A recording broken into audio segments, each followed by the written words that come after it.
The secret of light is fathomable to man only by first solving his two supreme illusions. The greater of these is the illusion of the universe itself. Man has never known his universe for what it really is, but only for what his senses have made him believe it to be. His senses have deceived him mightily. The other is the illusion of man himself. With the exception of the Nazarene, man has never as yet known man, nor has he known his relation to the universe, nor to a still more unfathomable God. The little that man knows of himself and his universe is what the eyes and ears of his body have told him that they have seen and heard about himself and his universe. But man has eyes and ears of the Spirit, which see and hear what man's sensed eyes and ears can never see or hear. For man is still too new in his unfolding. He is still but in the ferment of his beginnings.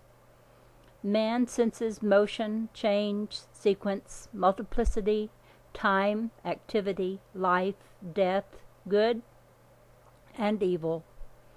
Of these things he is most certain. His senses have made him most certain of their substantial reality. In face of the fact that he has lived with his familiar universe all his life, it is not easy for him to accept the statement that it has no existence whatsoever, that it is all illusion, all of it, nothing being left upon which to even base that illusion. He can accept the illusion of the railroad tracks meeting upon the horizon, but the railroad tracks are real, even though their seeming meeting is not. They at least still remain as a basis for their own illusion. A mirage of a city is comprehensible to man also as an illusion.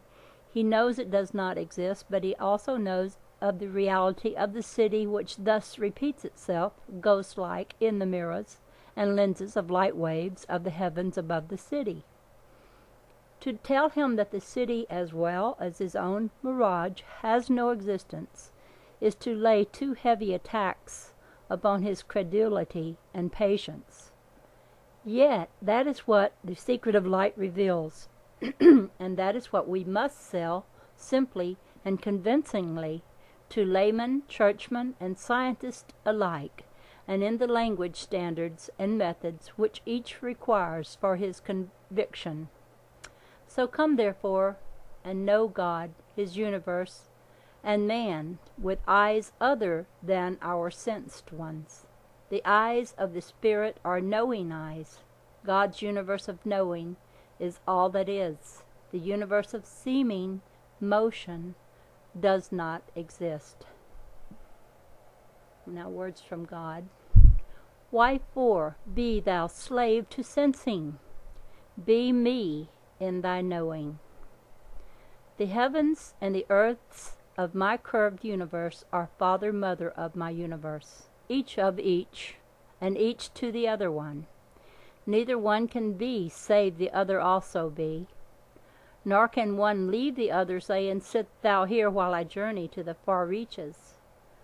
Nor can there be aught upon the earth without the fathering skies, nor in the skies without the motherhood of earth.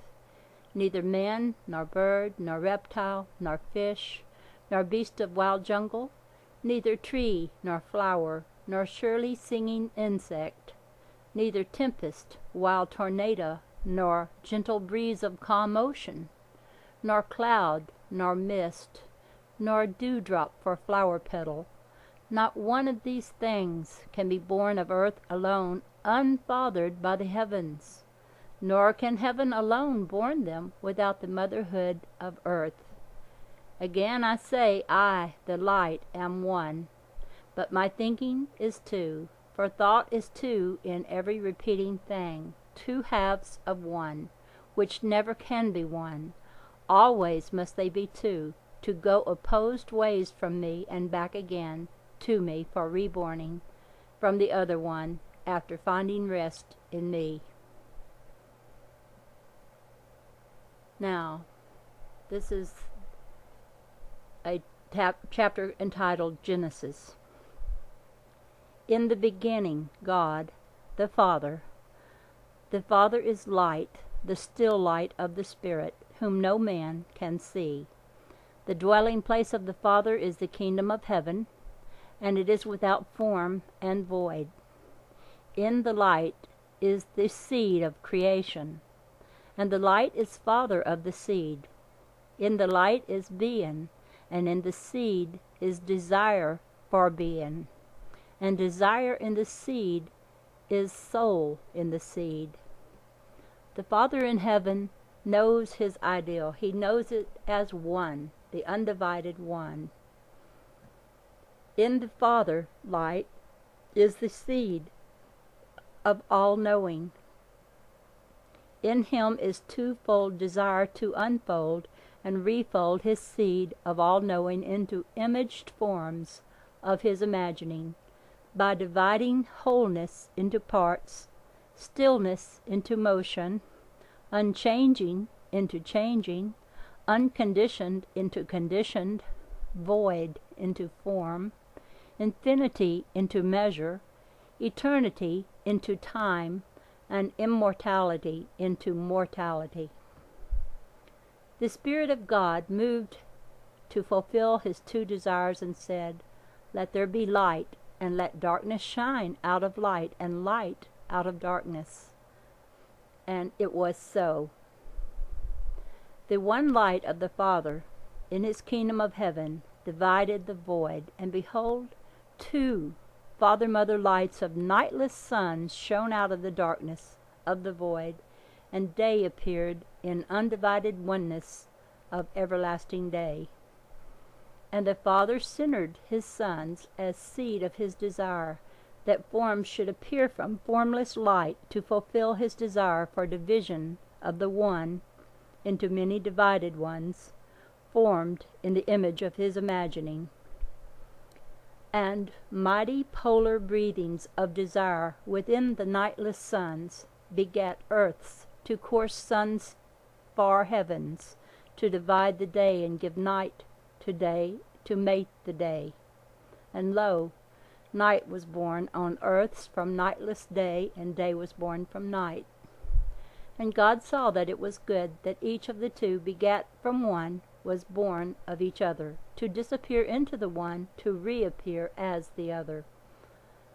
Thus the one light of God's knowing extended to the two of his thinking, pulsed as the three of all creating things, the one centering the two extended from the one, the Spirit, the Father-Mother polarity of light, the Trinity centering the shaft of creation, seeming fulcrum of its heartbeat, all one.